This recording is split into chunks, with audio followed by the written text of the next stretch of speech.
Hello and welcome back to part 2 of our journey on what we consider the best Norwegian cruise you'll ever take, the Svalbard line, Hurtigruten's ultimate expedition up the Norwegian coast and into the high Arctic. In our first episode, we sailed from Bergen to Svalbard, took in astonishing scenery, crossed the Arctic Circle and braved the Barents Sea to reach the icy wilderness of the islands of Svalbard, home to the most northern settlements in the world. If you missed that, please do go and check it out. But now the adventure really kicks into another gear. The southbound leg is packed with action, dog sledding across Arctic landscapes. They've all gone rogue. Kayaking through crystal clear fjords, high-speed thrills on a powerful rib, all that and more. Just do a quick wetness check.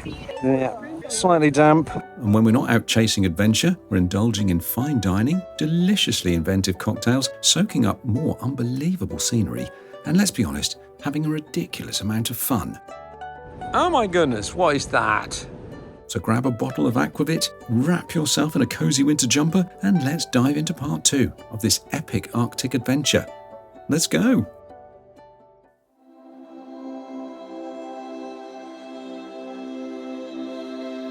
Our Svalbard experience kicks off with a sail past Barentsburg, a Russian mining settlement that feels like a Soviet time capsule. This outpost has been run by the Russian state-owned company Archipelago since 1932. Despite its remote location, it boasts a school, a hospital, hotel, and even a Russian consulate. Oh, and if you're planning a visit, you've got 2 travel options, boat or helicopter. No trains, no roads, just Arctic isolation at its finest. With time to spare before reaching Longyearbyen, the main settlement on Spitsbergen, we detoured into a fjord in search of Svalbard's most iconic residents, polar bears.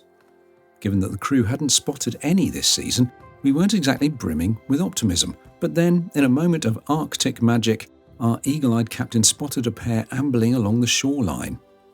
Regulations meant we couldn't get any closer, but that didn't stop us from spending the next half hour glued to our binoculars, tracking their every move. If you squint hard enough, maybe you can just make them out too. Did you know there's a little sort of poem with regard to bears? If brown, lay down. If black, fight back. If white, good night. Polar bears are not to be messed with, unlike their brown and black bear cousins who, if left alone, will probably return the favour. Polar bears see humans, well, as a snack-sized combo meal. They will hunt you, kill you, and eat you. You are, quite literally to them, fast food. That's why the exclusion zone is so generous. In Svalbard, the legal minimum safe distance is 500 metres. But let's be honest, considering how fast they can close in on that meal deal, I'm more than happy to have a good chunk of ocean between us. Consider this a preemptive apology for the linguistic crimes committed in the remaining days of this vlog. Norwegian is a gorgeous language, but when you learn it on the fly, things can, and will, go horribly wrong. To the kind and endlessly patient people of Norway, we are truly sorry for the butchering of your place names beyond recognition. But in our defence, there's something hardwired into the British genetic code that makes us tragically useless at foreign languages. We try, of course, badly. So if you hear us pronounce a town in a way that makes you physically cringe, just know, we do mean well. Well, good morning, or is it afternoon? Oh, it's afternoon. Welcome to Svalbard, or Spitsbergen, to be precise, which is the island, and Longyearbyen, to be more precise, is the town. Yeah, it's an old coal mining town, so you can see behind us there's still some of the old coal mining stuff. Coal mining stuff. It's obviously the largest settlement on the Svalbard archipelago, founded by Mr. Longyear. Who is an American who came here to do coal mining. And then lots and lots of history, and then he flogged it to Norway, I think. I think that's what it was. Okay. Yeah, something like that. We had a very exciting morning because we saw polar bears this morning. We did. So we saw 2 polar bears on our sail into Longyearbyen, so that was really exciting. Incredibly exciting. Then we saw some walruses sunbathing. We did. Just as we were coming into Longyearbyen, they were sunbathing on the beach down there, weren't they? Nearly got a full bingo card already because we saw a whale. And we saw a whale at breakfast this morning. We've just got an Arctic fox to go. Yes, but they've said that's more likely tomorrow when we're in Ny-Ålesund. Was it Ny-Ålesund? Ny-Ålesund. Ny-Ålesund. Today, we're going dog sledding with wheels, because there's no snow at the moment. So we're afraid we've got wheels rather than sleds. But we're going to meet the huskies. But we're going to meet the dogs. So excited for that one, aren't Yes. we? And here we are, lovely sunny Longyearbyen. Shall we go and meet some dogs? Yes, let's go. Let's get togged up and go. See you there. Welcome to Svalbard.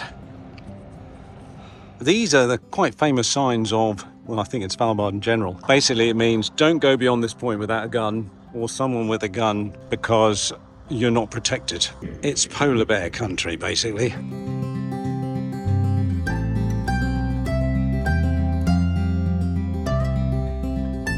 At shoreside, we were met by our husky trainer, Rebecca, who drove our group of 7 the 20 minutes drive through the tundra and up to the remote training station where we had the chance to meet the dogs before we harnessed them up for our 14-kilometre drive. We got our overalls on, this excursion can get very messy, and we headed out. Let's take up the story in real time, shall we?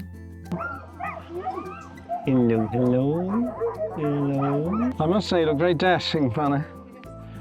Ready for formal night? Oh, there's too many to pet. Hello. Oh, you are friendly, aren't you?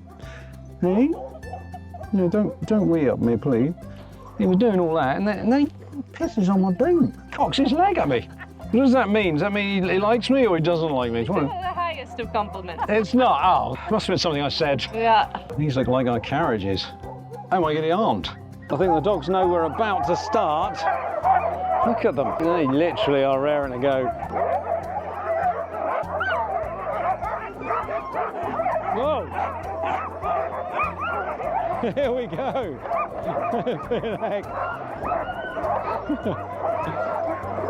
Oh, that is mental. Look at them. Flipping heck. That's all they wanted to do. Flipping heck, they go fast. Crikey, they go fast.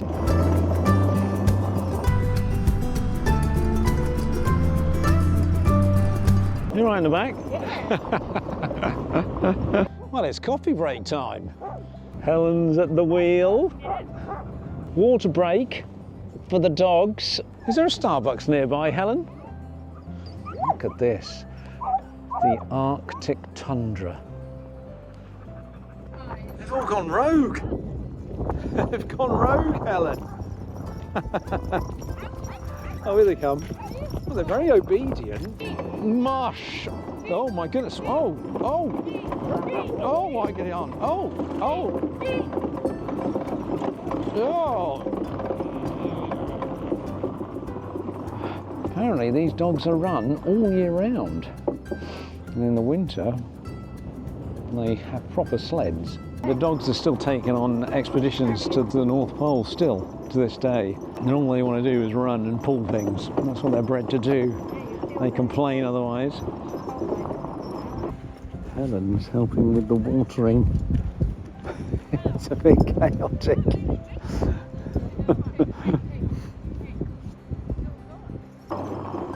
It's amazing the infrastructure they put in place back in the day. Wow. Oh, more trouble. There's a man with a gun over there. I think he's on our team. If you want a non-chaotic excursion, I suggest not having this one. It's great, isn't it? Yeah, look at the dogs there. With animals or children. Never works with animals or children. And we are back.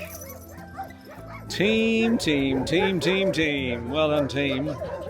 Good boys and girls. Helen's become a dog handler. Good boy. He's loving that. I don't know who's loving it more, you or him. What about Whitey here? I'm going to walk Hitman to his house. Oh. We love Hitman. Oh. You little face. Yeah. We love you, Hitman. They are sweet, aren't they? Look at the one she's got hold of there. It's just like a floppy dog. No. They must be the sleds they use in the winter. Let's not sugarcoat it. This place is brutal. Living and working in this remote Arctic outpost where staff care for, train and nurture these incredible dogs is no walk in the park. Well, it's a walk in the tundra. Rebecca casually dropped in the conversation that there's no running water either, so goodness knows how that works practically. The dedication these people have for their dogs is unquestionable, especially given the sacrifices they make just to be here. It's tough, it's raw, and it's utterly unique. We felt incredibly lucky to experience it firsthand. Though, admittedly, we're also pretty happy to return to the luxury of MS Trollfjord and its hot running water afterwards.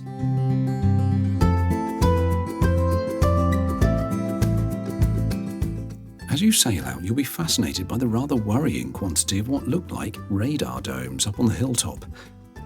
Best not to know, really, isn't it? I've got to mention something I was almost obsessed with taking some video of, mainly because I'm a nerd, and also because I quite love the planet. The Svalbard Global Seed Vault, often dubbed the Doomsday Vault, the world's ultimate backup plan for agriculture. You can see it as you sail out, tucked inside that frozen mountain over there. This high-security, high-stakes storage facility safeguards over 1.2 million seed samples from nearly every country on Earth.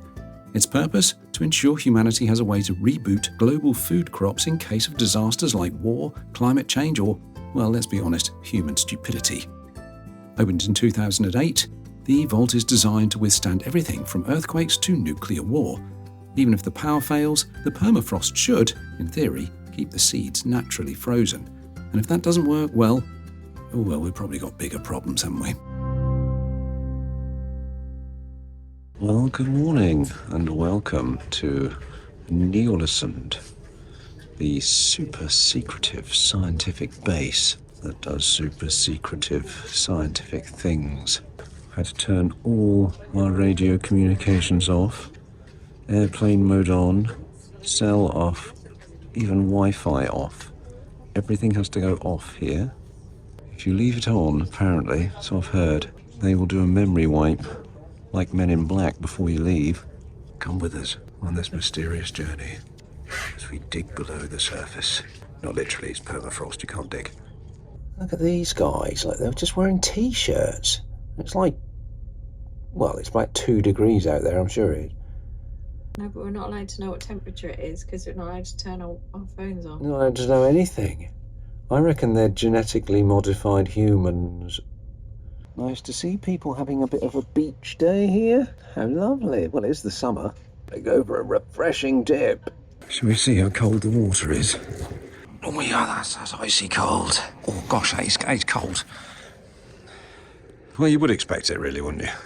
So, welcome to Ny-Ålesund. There are a few rules with Ny-Ålesund. Don't go in any buildings, apart from the sort of 3 that are on the map. The museum, the post office, the shop. Don't go outside boundaries because polar bears. And if you hear the ship's horn blasting, a polar bear's been sighted and you've got to go straight back to the ship. And apparently, if you can't make it back to the ship, then you can go in any building. Unfortunately, ski tourists is a big issue as they enter the scientific areas often. Bloody ski tourists. They're always going off-piste, aren't they? Ny-Ålesund, perched at a frosty 78 degrees north, is the northernmost permanently inhabited settlement in the world. Once a bustling coal mining town, this Arctic outpost has reinvented itself as a global hub for scientific research. These days, instead of miners, it's home to an ever-rotating cast of scientists, researchers and engineers, all braving the elements to study everything from climate change to atmospheric physics. This tiny settlement is home to about 30 to 40 people in winter and around 120 in the summer, all working for various international research institutions. Our furry friends the polar bears are a real threat here. That's why carrying a rifle outside the settlement is mandatory. Not for hunting, which is illegal, but for self-defense. It also holds the record for having the world's northernmost post office, because obviously sending postcards from 78 degrees north is a worthy adversary to sending one from Antarctica. Well, we're now in polar bear country, being escorted by a man with a gun to the airship station. Well, we've reached the airship station. This is where Roald Amundsen took off on his trip to Alaska.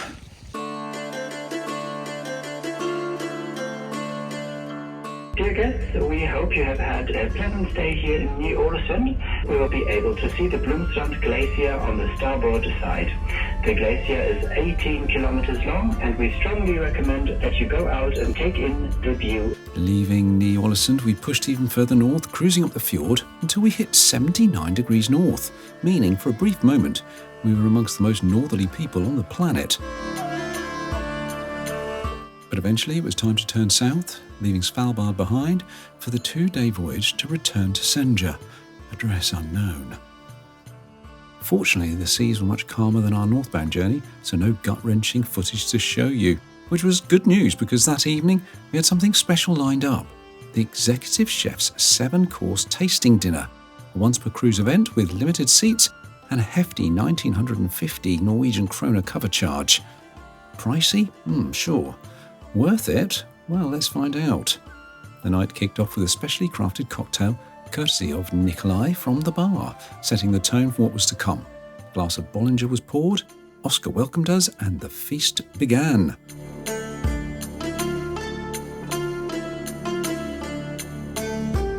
First up, caviar, because if you're going to indulge, you might as well start at the top of the indulgence food chain.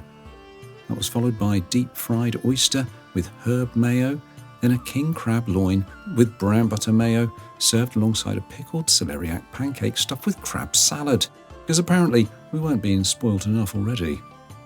As we watched the chefs flex their creative muscles, Oscar poured our next wine, a crisp Austrian white from the Wachau Valley, perfectly paired with a beautiful halibut dish. Then things got serious. Cabernet Sauvignon from Napa Valley arrived just in time for the main event, a tomahawk steak, dry aged on board for 6 weeks and simply paired with Norwegian chimichurri. No overcomplications here, just pure melt-in-the-mouth indulgence. Then came the cheese course, accompanied by a 20-year-old tawny port, followed by a sweet dessert wine to complement the grand finale, the aniconic potato cake dessert. Yes, a potato cake. But trust me, this was no jacket spud with baked beans. After 3 hours of world-class food, expertly paired wines, and just enough room left for one final cocktail from Nikolai, we called it a night. Full, happy, and wondering whether we'd ever eat normally again. Well, we've just finished our chef's table. It's 11 o'clock. Now look at it outside. I mean, I know it's foggy, but there's no difference in light between now and when we joined the chef's table at 7 this evening. Mad up here, I'll tell you. Mad. If this video has you itching to set sail on your own Hurtigruten cruise, we highly recommend Panache Cruises, the specialists in elite ocean, expedition, river and yacht-style cruising.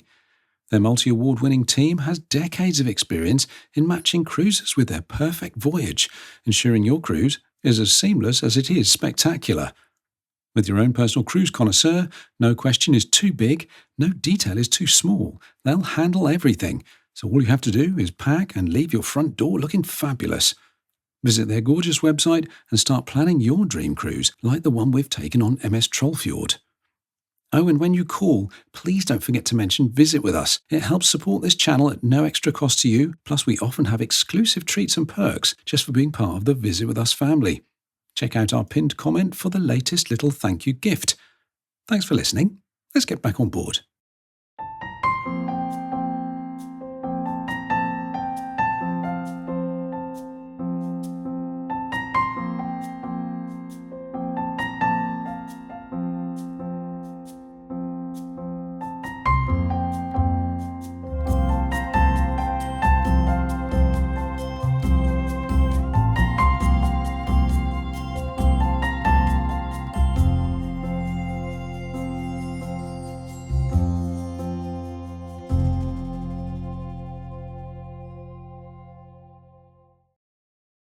Well, hello. Welcome back to the mainland. We have been at sea for almost 2 days. Yeah, we left Ny-Ålesund almost 48 hours ago and we've been sailing since. The crossing started out nice. The weather turned yesterday afternoon and it got quite rough yesterday evening and into the night. The ship was like a ghost ship at about 8 o'clock last night because everybody had just given up and gone to bed, I think. Slow right down, didn't we? Yeah. Because it kept banging the front of the ship and shuddering all the way down. But the Trollfjord handled it very, very well. And now we're back at the mainland. We had a quick pit stop at Tromsø to load some cargo on. And to take some off that had come from Longyearbyen. Longyearbyen. This shows the nature of Hurtigruten. It does cruises, but at the same time, in a rather eco-friendly way, it takes goods and services back and forward to places that most postal services and that cannot reach. Really good from that point of view. You feel like you're helping the communities out by travelling along with them. We're now approaching Senja, where we have a e-bike tour booked, but it's raining outside at the moment. The weather's not great. We had lovely weather on the first week, but it's not so good now. It's really quite miserable. So Helen is not liking the idea of an forward to e-bike this. tour in the rain. I don't like If you've getting watched our wet. New Zealand vlog, Helen got wangry,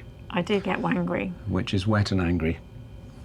So this could be an Could be a wangry e-bike tour. interesting evening coming up. And also, because the cloud is really low, because it's raining, we might just be We're going to biking into cycle the clouds. all the way up a mountain to have a view of a cloud. Of a cloud. This should be interesting, folks. I keep hoping it's going to get cancelled, but no such luck. No.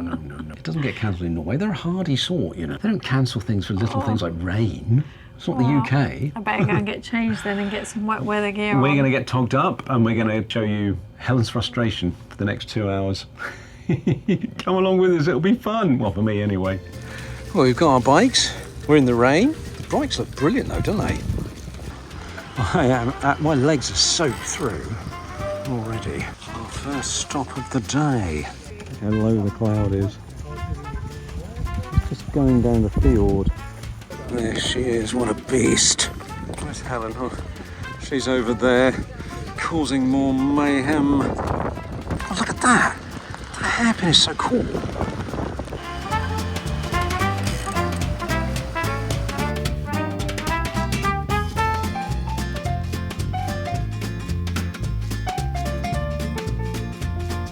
Oh my giddy up, look at that. What a beautiful view. What a dramatic view.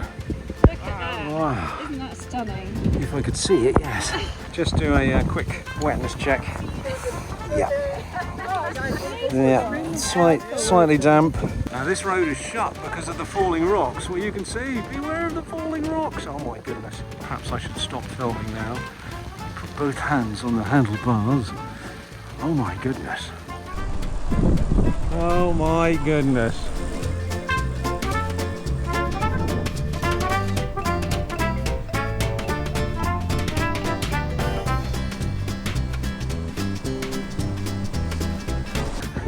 She looks wet. Bless her. Look at her. My shoes are supposed to be completely waterproof. Look. They're full of water.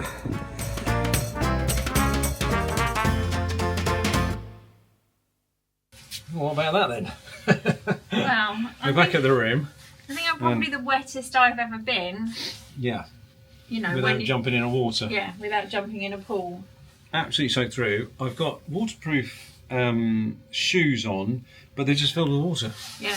So what's the point of that? I don't know. But it was great because we went around, it got windier and rainier, and they said, that's not what we're going to do, let's go back. Yeah.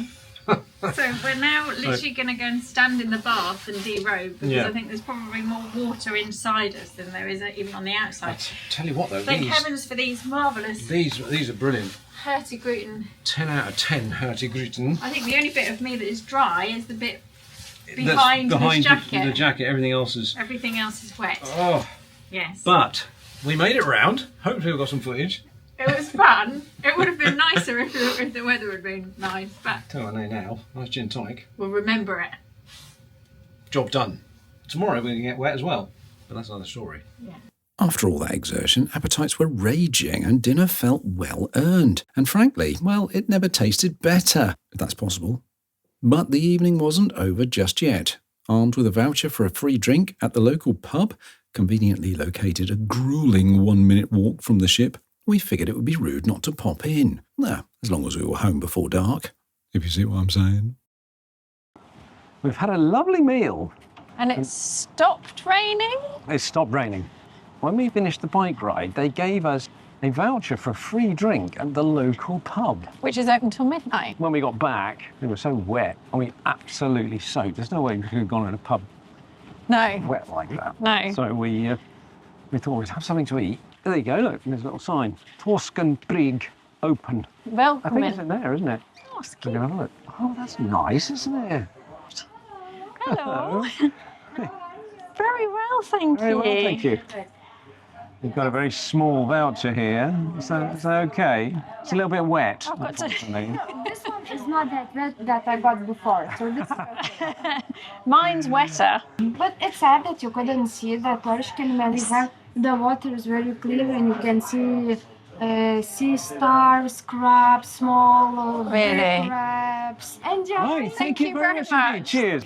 Anyway, honey, skål. Cheers. Cheers.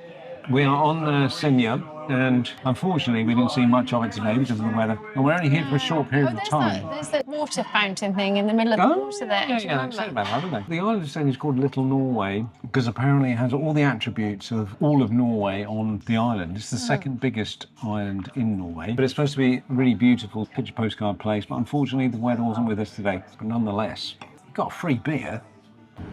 Oh my goodness, what is that? I don't know what that is, but it's not nice. And there's two of them as well.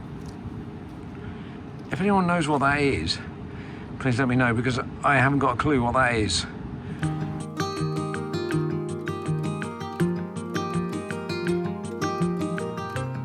Stokmarknes isn't just another scenic stop. It's Hurtigruten's hometown, making it a key destination on most of their Norwegian routes. It's also home to a shiny new Hurtigruten museum, where you can dive deep into the history of Norway's most famous coastal voyage. If you've ever wanted to geek out over vintage ships and nautical nostalgia, well, this is the place to do it. Good morning from Stokmarknes on a little island, Senja, the birthplace of Hurtigruten. Yes, we've stopped here for 2 hours between the hours of 0800 and 1000 hour, so we can go to the museum. Well, you don't have to go there. Well, no, it's not mandatory. It's not a mandatory thing. So we'll have a quick breakfast and then we'll toodle pip to the museum. The Finnmarken, 1956. The whole ship here on blocks.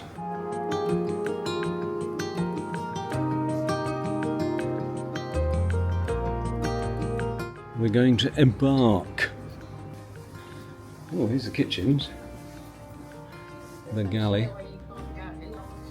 The ladies' lounge does look very suitable for ladies, but look how appropriate to ladies it is. It says, while the gentlemen could relax with tobacco in the smoking lounges, it was not common for ladies to smoke. The ladies in second class had their own lounge on A deck, aft, which is what this is. Ooh, it's like a rabbit warren. So they used to deliver all the post all the way up the coast, didn't they? God, these thresholds, look at them. They are huge. They obviously expected seas to come rolling down the decks. We are on deck. Look at that old Ford. That is so cool. Iceberg ahead! Iceberg ahead!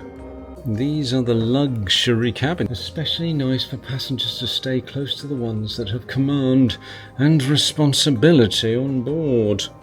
So this is the captain's cabin, which is always located on the starboard side of all ships, apparently. So the literature says, I wonder if that's still the same.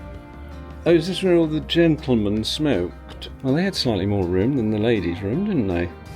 Can you imagine rocking and rolling in this, though? This is an inside cabin. Very interesting. That doesn't look like a particularly pleasant cruising experience compared to today, but then back then they didn't know today was what it was like, so.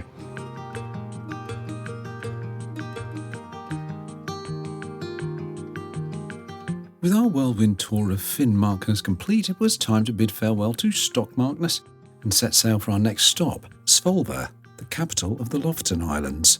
But before that, we had a little detour with a dramatic twist. Our captain, clearly in the mood to show off some serious sailing skills, expertly navigated us down the Trollfjord, the very fjord our ship is named after, despite some impressively high winds. watching the sheer cliffs closing in around us was nothing short of breathtaking, and let's be honest, squeezing a ship this size into a fjord that narrow is the nautical equivalent of parallel parking a bus in a supermarket car park. An incredible sight and an absolute privilege to experience firsthand. Good afternoon. Welcome to the Lofoten Islands. The capital of the Lofoten Islands is called Svolvær, which is quite a big place. And we're going to go kayaking now. And the weather is absolutely gorgeous. Quite a breeze, so it could be a bit choppy out on the kayaks, but we'll give it a go. Well, we can't get as wet as we did yesterday.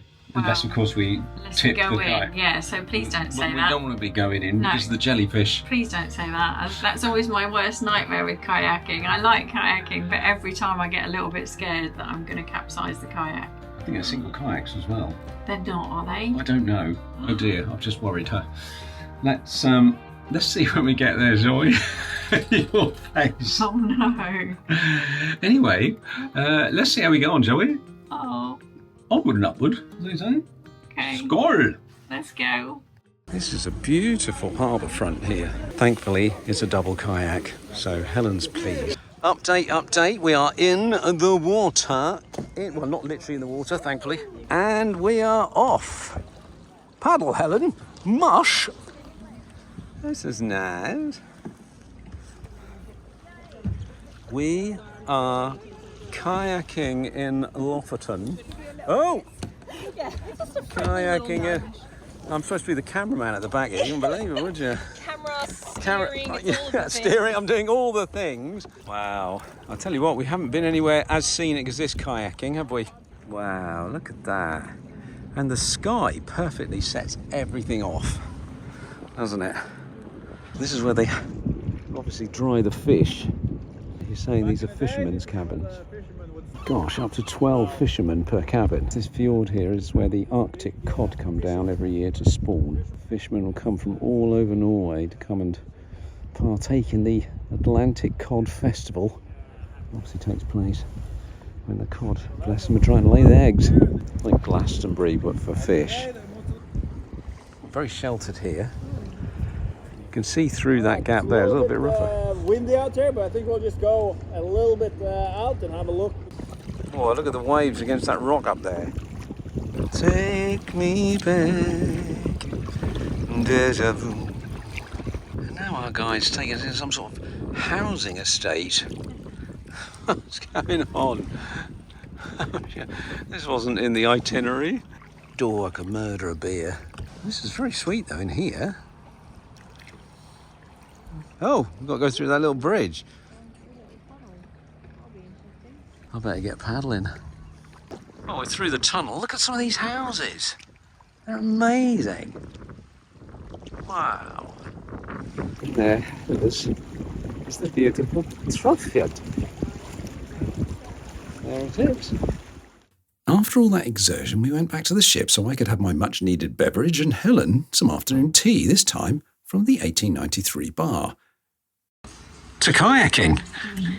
We noticed in the hotel there that they use the stairwells for hanging fish up, didn't it? There's a fish hanging in the stairwell. Oh my goodness. It's the emergency stairwell. Wow. That's a smelly escape. So we set sail from Svalbard, heading past the numerous fish drying racks and the fisherman's wife statue that stands at the harbour entrance waiting for her husband to return, as we readied ourselves for another evening on board, starting with the pre-dinner cocktails, obviously, and followed by another delicious 5-course dinner in Rust, all accompanied by the most perfect scenery.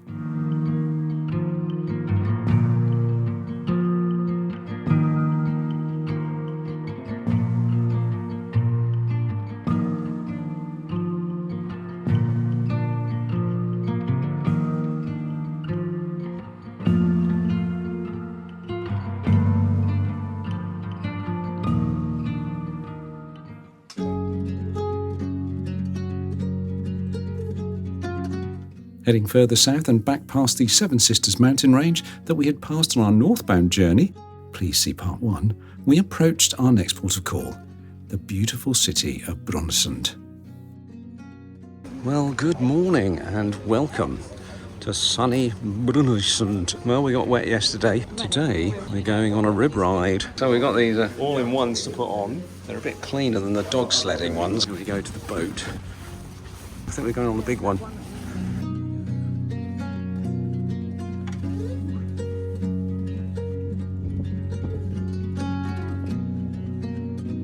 Are you ready for some speed? I'm ready. Are you ready for speed? You got goggles. Yeah, they ran out of goggles. Really nice goggles. Are they? Well, yeah. Yeah, they ran out, so I've only got sunglasses. Goodbye Ray-Bans. A twin-engine rib like this one can tear across a flat sea between 40 to 60 knots. That's up to nearly 70 miles per hour, which is fast enough to turn your hair into a windsock in a hurricane and make your sunglasses a flight risk. The hole in the rock is actually called Hurtigruten, and it's one of the most bizarre and iconic geological wonders of the country. This granite mountain rises 258 metres above sea level, and at its heart is a perfectly placed 160 metre long, 35 metre high and 20 metre wide hole punched right through the middle. According to Norse legend, it was caused by an angry troll who, in a fit of jealous rage, fired an arrow at a fleeing maiden. The Troll King, being the responsible adult in the room, threw his hat in the way to stop the arrow. And as the sun rose, the hat turned to stone, and voila, Hurtigruten was born. As well as admiring it from a boat, you can hike up to the hole, but that's for perhaps another day, because we had a date with another slightly off-the-wall and infinitely tastier tradition here in Brønnøysund.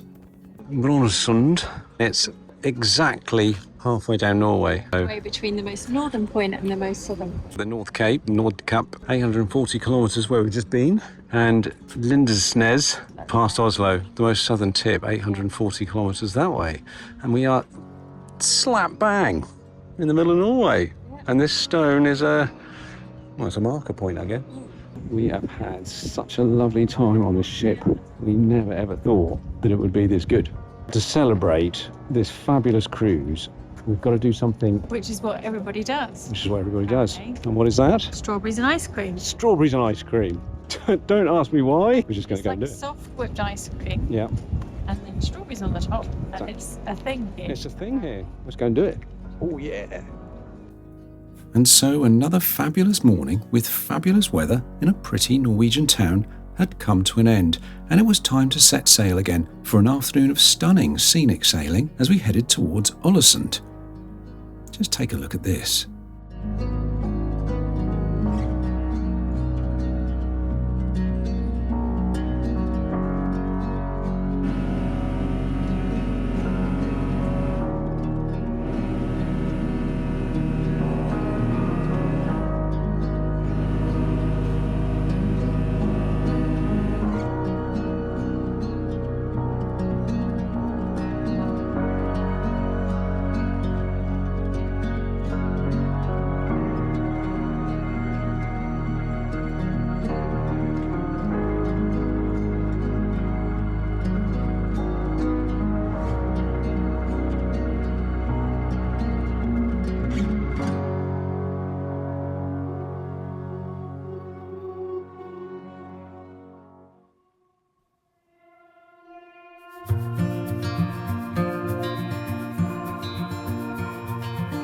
Welcome to Ålesund. We're only here for a couple of hours. It says it takes 23 minutes to get to the top of that hill there. We've made it this far, which is the park at the bottom of the thing, and it's absolutely chucking it down. And Helen's really not feeling it. She's got a coat on, look, though. She's got a coat on. I haven't. I've just got a fleece. And so, oh, it's leaving off. Oh, no, it isn't. I had a picture here several years ago, and so we just came up to recreate that picture. Hopefully, I'll put them side by side in the video, and you can see how utterly futile and pointless it was. And how much you've aged. Yes, there's that as well, unfortunately. The Fjellstue, 418 steps. And I've given Helen a head start, so off we go. Oh dear, not quite there for a viewpoint yet. We'll stop for a breather here and spin round and see what it's like. Here we go. Oh yeah, look at that. Helen doesn't want to stand on this. Oh my. Ooh.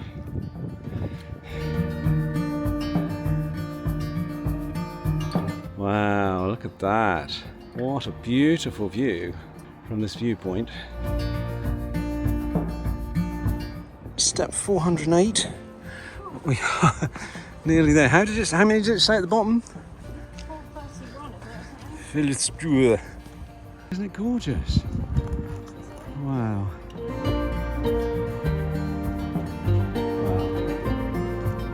There's a chap there in the middle of the undergrowth looking, look at him. Yes, looking out at my view. I don't know what he's pleased about, do you? Christopher Randers, 1851 to 1917. But now, 418 steps, downward knees do not fail us now. If you're stopping in Ny-Ålesund, we would recommend you do this because it's really quite easy now they put the new steps in and there's lots of places to rest. Don't need to go any further really if you just want a nice view of the Yeah, it's lovely, isn't it? You can't beat it. city. You can't beat it, lad.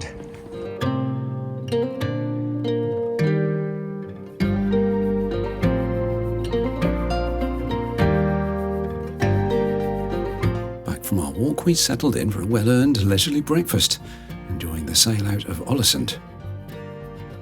Fully fueled, we made our way up to the top deck for another round of scenic sailing, this time as we approached the stunning Trollfjord. And because indulgence is apparently the theme of this trip, we had another coastal kitchen tasting lined up, hosted by the executive chef and Robin, our fantastic waiter who'd been looking after us like VIPs in Rost for the past 2 weeks.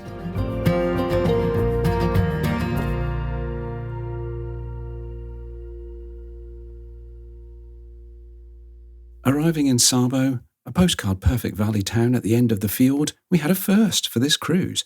MS Trollfjord was at anchor. No pier, no gangway, just us, the ship, and the deep blue fjord. This meant we had a rare chance to take a local tender to shore, offering a new perspective on the ship elegantly floating in the fjord like it owned the place. A stunning setting, a smooth ride, and an opportunity to feel just a little more adventurous without actually having to work for it.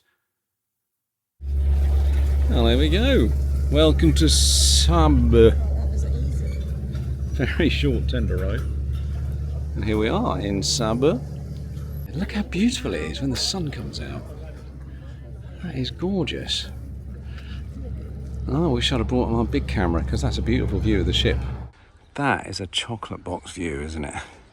What a gorgeous little church. I wonder what Tortoise and Lars lied about. What did the guide say? That this whole area is very prone to avalanches in the winter and rockfall. I would call this the spooky end of town. They haven't got Norwich on there, but they have got Store Hornet. That is a beautiful way to end this 2-week cruise, isn't it?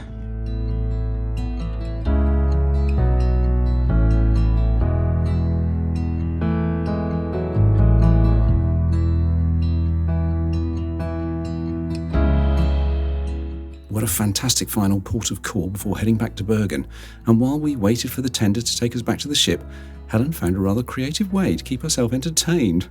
I mean, looking at what's around the swing probably tells me it's not possibly for adults. 20 minutes, the tender said. So what does she do? She goes and finds a swing.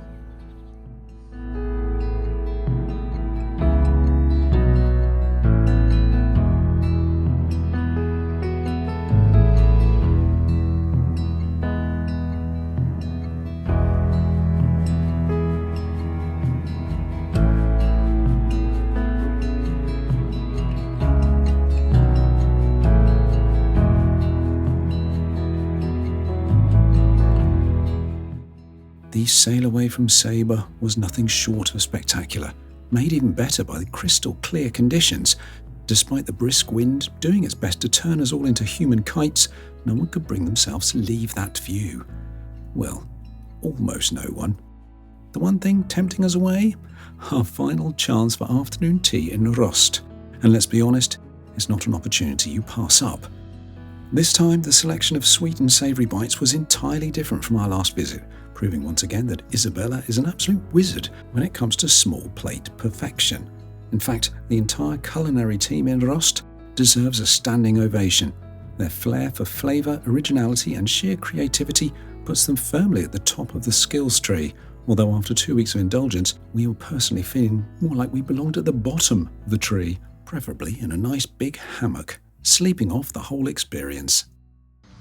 8.95 kroner for any guest per person per day to have breakfast, lunch and dinner with wine flights and afternoon tea in here for the entire voyage. It is £132 per couple, per two people. £65 each, current prices. £65 each per day to have three multi-course meals. Remember, you got a 3-course meal at lunchtime, a 5-course meal with wines on both lunch and dinner, and afternoon tea with bubbly every single day. Well, the afternoon tea is periodical. Yeah, you can have champagne with breakfast as well, because I noticed they have an ice bucket. Right, put that into context, £65 per day. That's less than half of one meal in Anthology on Explorer Journeys, excluding any drinks whatsoever. And for £65 a day, you get all your wine courses, fine dining, Michelin star, breakfast, lunch and dinner, plus afternoon tea when they run it. Oh my goodness. That is really good. That's incredible. That may change if it gets too popular. You heard it here first. I suppose the thing is, the sweet guests do have priority. So sweet guest priority. Sweet, you are running the gauntlet a bit. It's first come, first served, I think, isn't it? Yeah. Subject to availability. Yeah. Okay. Oh, we better go and have a walk around the deck, Yes, let's have a walk around Oh, yes. the house. Though this was our last evening on board after what had been 2 truly incredible weeks, the culinary team had absolutely no intention of letting us go quietly or with an empty stomach. After leaving us in a calorific tailspin a few hours previously with an afternoon tea to end all afternoon teas, they went all out with a spectacular 7-course gala dinner, a final, glorious food coma to remember. We were thoroughly spoiled rotten with exquisite food and wine, but more importantly, we were looked after by an outstanding team who made every meal an experience. Huge thanks to Andre, Hendrik, and the entire restaurant crew. You were nothing short of amazing. Honestly, at this point, we're not sure if we're leaving MS Trollfjord by foot or if we need to be rolled off via the car ferry door. And just like that, our 2-week Svalbard Express signature cruise aboard Hurtigruten's MS Trollfjord had come to an end, and it was time to head home.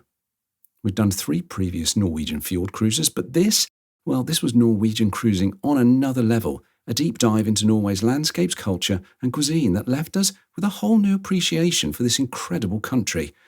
We never expected quite so much scenic sailing, with the route threading through Norway's intricate inside passages, only venturing into the open sea when absolutely necessary. But it wasn't just Norway's outrageous natural beauty that left us speechless. It was Hurtigruten itself. Every expectation we had was blown out of the water. From our gloriously spacious suite to the wonderfully all-Scandinavian crew, from the exquisite cuisine and carefully curated wine and bar offerings to the sheer authenticity of the experience, it all felt next level. This wasn't just another cruise, this was Norway done properly. Now, let's be honest, if you're a traditional cruiser, you might be thrown off by a few things. There's no Broadway-style entertainment, although we personally loved Tammy the pianist, who played in the bar every evening from 7 until 11. There was no sun lounges and hot tubs, just a rather stark observation deck, furnished with ugly but shockingly comfortable blue plastic chairs and a single-sex Scandinavian sauna. Because, we are in Scandinavia. And as a gym goer, the gym. It could benefit from a bit more space. Well, actually, a lot more space. But none of that really mattered when you were sitting in the panoramic 1893 bar, sipping a Norwegian beer and drinking in the kind of jaw-dropping views that are hard to match anywhere else on Earth. Case in point, at one point, Helen's Apple Watch actually warned her that her heart rate had dropped too low because she was that relaxed. And if that's not the ultimate sign of a truly exceptional cruise, I do not know what is. And if you missed part 1, which is the first week of this 2-week cruise, as we head north on a completely different itinerary to this one, Well, here it is. Enjoy.